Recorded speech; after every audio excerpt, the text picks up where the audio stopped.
Hello बच्चों, welcome to your channel physics with Kingsen sir. बच्चों, आज हम आप लोग के लिए लेकर के आए हैं क्लास 10th फिजिक्स के second chapter refraction of light में जो अपवर्तन का दूसरा नियम है उसको सीखेंगे और हम लोग कुछ फिगर बेस्ड क्वेश्चन को भी सॉल्व करेंगे। इसमें हम लोगों को अपवर्तनांक ज्ञात करना होगा, कुछ स्नेल के नियम से, कुछ और दूसरे लॉ के यूज से। तो हम लोग इस वीडियो को शुरू करते हैं और क्वेश्चन को समझते हैं। तो मेरा नाम है किंगसेन कुमार। बच्चों, शुरू करते हैं वीडियो को। देखते हैं, पहले लिखा है, पहले वाले क्वेश्चन में चित्र से ए एन एल व एल एन जी की गणना कीजिए। ठीक है, क्वेश्चन को यहाँ पर देखो बच्चों, ए एन एल मतलब वायु के सापेक्ष इस द्रव का अपवर्तनांक ज्ञात करना है।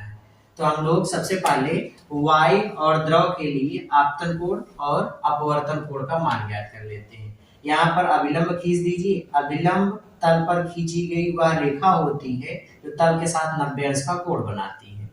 अब पहले वाले केस में जिसमें हमको कैलकुलेशन करना है ए एन एल, इस वाले कैलकुलेशन में हम लोग देखते हैं कि अगर ये वाला कोण 30 अंश है और टोटल 90 अंश है, तो बच्चों ये वाला कोण आपतन कोण कितना हो जाएगा? 60 अंश। मतलब इस स्थिति में आई का मान कितना है? 60 अंश। अपवर्तन कोण निकालेंगे, टोटल एंगल होता है 90 अंश। अगर इसमें से ये 45 है तो ये भी कितना बचेगा? 45। मतलब अपवर्तन कोण आर का मान कितना हो गया? 45 अंश। यहाँ पे हम लोग स्नेल के नियम का प्रयोग कर लेते हैं। तो लिखेंगे स्नेल के नियम से, स्नेल का नियम क्या है? ए एन एल, वाई के सापेक्ष द्रव का अपवर्तनांक निकाल रहे हैं तो ए एन एल बराबर, स्नेल का नियम क्या है? साइन आई बटे sine r. A n l बराबर साइन आई का मान कितना है? 60 अंश। साइन आर का मान कितना है? 45 अंश। ठीक है, इसी को सरल कर लीजिए। इसको सरल कर लेंगे तो ए एन एल बराबर साइन 60 का मान करड़ी में 3/2, साइन 45 का 1/2। तो ये हो जाएगा करड़ी में 3/2 गुणे करड़ी में 2/1। सरल कर लिया तो ये हो जाएगा करड़ी में 6/2। तो बच्चों ए एन एल कितना आ गया? करड़ी में 6/2। आप इसका वर्गमूल निकाल करके 2 से भाग करके और छोटा भी आंसर कर सकते हो, अदरवाइज यहाँ तक आंसर सही। ठीक है, देखते हैं इस क्वेश्चन के अगले पार्ट को, जिसमें हमसे पूछा गया है, केस सेकंड में हमसे पूछा गया है एल एन जी। इस वाले क्वेश्चन को सॉल्व करना है। अच्छा बच्चों, एल एन जी में देखो, प्रकाश की किरण कहां से कहां पर जा रही है? द्रव से कांच में। तो द्रव से कांच के लिए जब अपवर्तन हो रहा है तो यहाँ पे फिगर पे हम लोग एक पहले अभिलंब बना लेते हैं। ये अभिलंब हो गया। अब बच्चों, अगर ये अब इस वाले माध्यम में द्रव से कांच के लिए ये वाला कोण आपतन कोण है, टोटल कोण 90 अंश होता है। तो उसमें से 90 में से ये 45 घट गया, कितना बचा? 45। मतलब आपतन कोण कितना हो गया? 45 अंश। मतलब यहाँ पर हमको आई का मान कितना दिया गया है? 45 अंश। अपवर्तन कोण देखिए, ये वाला कोण 60 अंश है, हमको ये वाला कोण चाहिए अपवर्तित किरण और अभिलंब के बीच का कोण। ये 60 अंश है, टोटल 90 होता है, तो ये वाला कोण कितना बच जाएगा? 30 अंश। कितना बच जाएगा? 30 अंश। तो ये 30 अंश हो जाएगा। तो अपवर्तन कोण आर का मान कितना हो गया है? 30 अंश। अब एल एन जी लगाना है तो स्नेल का नियम लगा दीजिए। एल एन जी बराबर साइन आई बटे sine r. L n g बराबर साइन आई का मान कितना है? 45 अंश। तो साइन 45 अंश बटे साइन 30 अंश। एल एन जी बराबर साइन 45 का मान 1/2, साइन 30 का 1/2। तो बच्चों ये हो जाएगा एल एन जी बराबर 1/2 गुणे 2/1। करड़ी में 2 और जो 2 लिखा गया इसको हम लिख सकते हैं करड़ी में 2 गुणे करड़ी में 2। यहाँ 2 से 2 कट गया तो एल एन जी बराबर करड़ी में 2 मिलेगा। करड़ी में 2 का मतलब कितना होता है? तो 1.414। ये इसका आंसर होगा, या करड़ी में 2 भी लिख देंगे तब भी सही है। तो बच्चों इस तरीके से क्वेश्चन को सॉल्व करना है। लेते हैं बच्चों अगले क्वेश्चन को।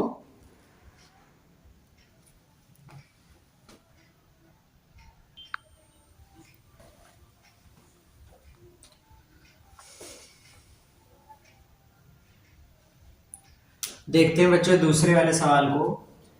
दूसरे वाले क्वेश्चन में ये कहा है जल और कांच। दूसरे वाले क्वेश्चन में क्या कहा है?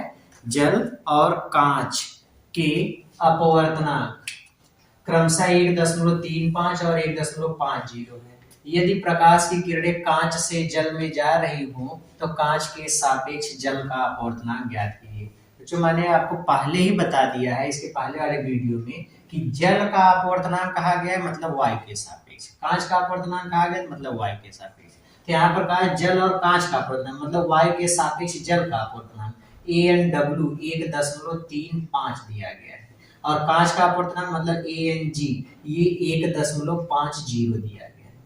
अब आपसे कहा दिया गया कि कांच के सापेक्ष जल का अपवर्तनांक, कांच के सापेक्ष मतलब Gn/W आपसे पूछा गया है। तो बच्चों हम लोग फार्मूला बनाना जानते हैं Gn/W बराबर An/W बटे Ang, जिसमें A पहले आता है वैल्यू पुटअप कर लीजिए। तो Gn/W बराबर An/W किसके बराबर है? 1.35, Ang 1.50। 100 से ऊपर नीचे गुणा कर देंगे 10 हट जाएगा। तो Gn/W बराबर 135 बटे 150, 5 से काट दो तो ये हो जाएगा 30 और इसको 5 से काटेंगे तो 5 दूनी 10, 5 सत्ते 35। 3 से काटेंगे 3 दहा में 30, 3 9 27 तो और 10 से भाग कर देंगे तो ये हो जाएगा Gn/W बराबर 9 बटे 10 या Gn/W बराबर 0.9। ये इसका आंसर है। ठीक है, तो इसका आंसर इतना मिल जाएगा। अगले क्वेश्चन को लेते हैं बच्चों।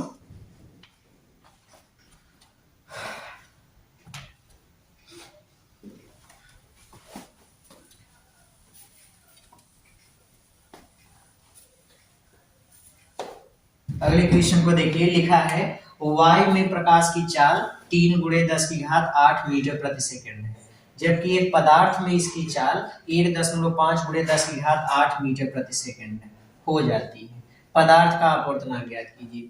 वायु में प्रकाश की चाल, वायु में प्रकाश की चाल को किससे दिखाते हैं? C से। इसका मान है 3 × 10⁸ मीटर प्रति सेकंड। जबकि एक पदार्थ में इसकी चाल, पदार्थ मतलब माध्यम, माध्यम में प्रकाश की चाल को V से दिखाते हैं। ये दिया गया 1.5 × 10⁸ मीटर प्रति सेकंड है। कहा गया तो पदार्थ के अपवर्तनांक की गणना कीजिए। पदार्थ मतलब माध्यम, माध्यम का वायु के सापेक्ष अपवर्तनांक An हमको ज्ञात करने के लिए कहा गया है। बच्चों An का फार्मूला हम लोग पहले बता चुके हैं, पढ़ चुके हैं। ए मतलब एयर में लाइट की स्पीड कितनी होती है? C। मीडियम में लाइट की स्पीड V। An फाइंड करना, C का मान 3 × 10⁸ बटे V का मान 1.5 × 10⁸। ये इससे मर गया, 1.5 दूनी 3 मतलब An कितना आ गया? 2। इसका आंसर कितना आ गया? 2। गुड। अगले क्वेश्चन को देखते हैं, क्वेश्चन नंबर 4।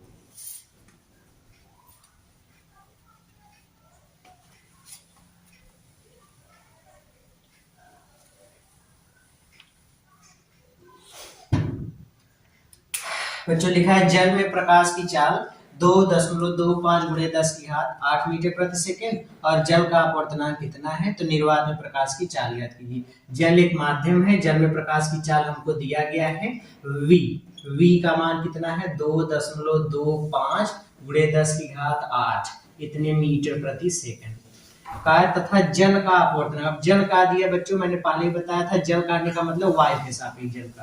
तो An/W कितना दिया गया है? 4/3 आपसे कहा दिया गया। तो निर्वात में प्रकाश की चाल मतलब C का मान आपको ज्ञात करना है। फार्मूला बना लो An/W बराबर पहले वायु में प्रकाश की चाल C, फिर माध्यम में प्रकाश की चाल V। C ज्ञात करना, V का इधर गुणा कर दिए तो C बराबर An/W × V। C बराबर An/W कितना दिया गया है? 4/3। V का मान कितना दिया गया? 2.25 × 10⁸। 4 का इसमें गुणा कर लीजिए, 4 × 5 = 20, 4 दूनी 8, 8 2 10, 4 दूनी 8, 8 1 9 फिर बटे 3 × 10⁸। ये इससे कैंसिल हो जाएगा तो हो जाएगा 3, मतलब ये हमको मिल गया C बराबर 3 × 10⁸ मीटर प्रति सेकंड। ये इसका आंसर है। ठीक है, क्लियर है। ये जी क्वेश्चन है बच्चों, लेकिन सब बोर्ड पेपर में आए हुए सवाल है, पूछे गए क्वेश्चन है।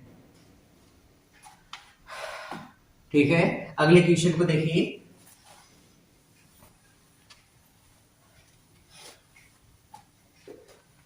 Question number 5।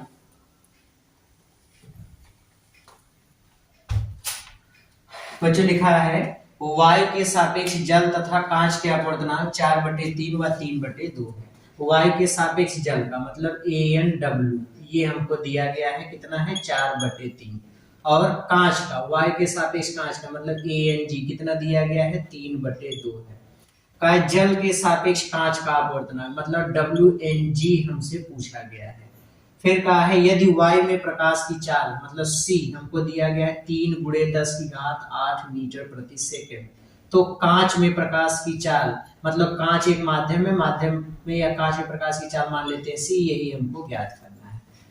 वेरी गुड, आ जाओ बच्चों। सबसे पहले Wng निकालते हैं। Wng का फार्मूला, ऐसा फार्मूला जिसमें a पहले आता हो, तो क्या हो जाएगा Ang/Anw।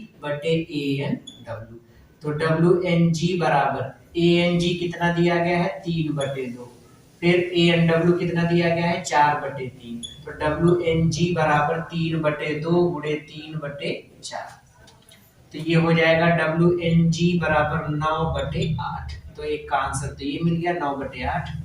अगले वाले क्वेश्चन को देखते हैं बच्चों, जिसमें हमको v का मान निकालना है।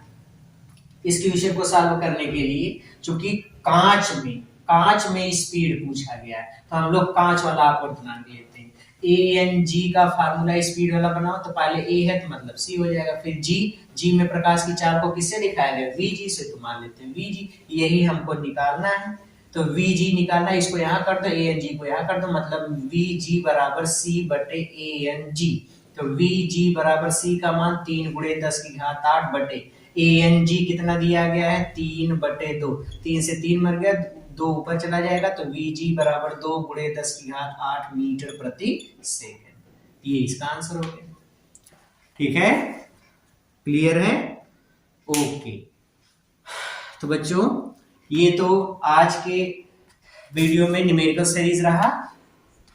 अब हम लोग पहले सीखते हैं अपवर्तन के दूसरे नियम को समझते हैं, जो कि हम लोग टॉपिक शुरू किए थे बच्चों। हम लोगों का जो चैप्टर चल रहा था प्रकाश का अपवर्तन, इसमें हम लोग अपवर्तन के नियम शुरू किए थे। तो अपवर्तन के 2 नियम हैं। एक पहला नियम स्नेल का नियम, तो स्नेल का नियम क्या है उस पर बेस्ड क्वेश्चन हम लोग शुरू से यहाँ तक पढ़ते हुए हैं। जो बच्चे चैनल पे नए आए हैं वो लोग जा करके टाइप करें, यूट्यूब पे सर्च करेंगे reflection of light Kingsen by Kingsen sir part 1, तो उसमें आपको स्नेल का नियम मिल जाएगा। वहाँ पे आपको वीडियो मिल जाएगा, आप वहाँ से देख करके फिर इस चीज को समझ सकते हैं। तो आ जाओ बच्चों, लेते हैं हम लोग आज की अपनी थ्योरेटिकल टॉपिक, जो है अपवर्तन का द्वितीय नियम। अपवर्तन का द्वितीय नियम, सेकेंड लॉ ऑफ रिफ्लेक्शन। बच्चों सेकेंड लॉ हमको ये बताता है कि जब भी लाइट रे एक माध्यम से, ये मीडियम 1 है पहला मीडियम, और ये दूसरा मीडियम मीडियम 2 है। अगर लाइट रे एक मीडियम से दूसरे मीडियम में आ रही है, ऐसे आ रही है, ये वाला कोड आपतन कोड है, ये वाला कोड अपवर्तन कोड है। बच्चों आपतित प्रकाश किरण तल के जिस बिंदु पर गिरती है उसको हम लोग बोलते हैं आपतन बिंदु। क्या कहते हैं? आपतन बिंदु, या इसको बोलते हैं पॉइंट ऑफ इंसिडेंस, ये है। और जो ये प्रकाश की किरण आ रही है इसको हम लोग बोलते हैं आपतित किरण। आपतित किरण को इंग्लिश में बोलते हैं इंसिडेंट रे, ये है। और ये जो प्रकाश की किरण निकल रही है अपवर्तन के बाद जा रही है, इसको बोलते हैं अपवर्तित किरण। तो ये अपवर्तित किरण है, इसको बोलते हैं रिफ्रैक्टेड रे। तो ये अपवर्तित किरण है। अच्छा बच्चों, यहाँ पे हम लोग देखते हैं कि अपवर्तन का द्वितीय नियम क्या है। आपतित प्रकाश किरण, अपवर्तित प्रकाश किरण और आपतन बिंदु पर खींचा गया अभिलंब, तीनों एक ही तल में मिल रहे हैं, तीनों एक ही तल में होते हैं। बस यही इसका दूसरा नियम। दूसरा नियम क्या है? आपतित प्रकाश किरण, अपवर्तित प्रकाश किरण और आपतन बिंदु पर खींचा गया अभिलंब, ये तीनों एक ही तल में होते हैं। ये क्या होते हैं? एक ही तल में होते हैं। फिर से, आपतित प्रकाश किरण, अपवर्तित प्रकाश किरण और आपतन बिंदु पर खींचा गया अभिलंब, तीनों एक ही बिंदु पर या एक ही तल में होते हैं। यही अपवर्तन का द्वितीय। ठीक है, क्लियर हुआ सबको? Very good. तो बच्चों, आज की वीडियो को यहीं पर खत्म करते हैं। मिलते हैं अपने अगले वीडियो में, जिसमें बच्चों हम लोग सीखने वाले हैं क्रांतिक कोण, पूर्ण आंतरिक परावर्तन और क्रांतिक कोण पर आधारित कुछ अच्छे न्यूमेरिकल्स को। तो तब तक स्टडी करते रहिए, मेहनत से पढ़ते रहिए। All the very best.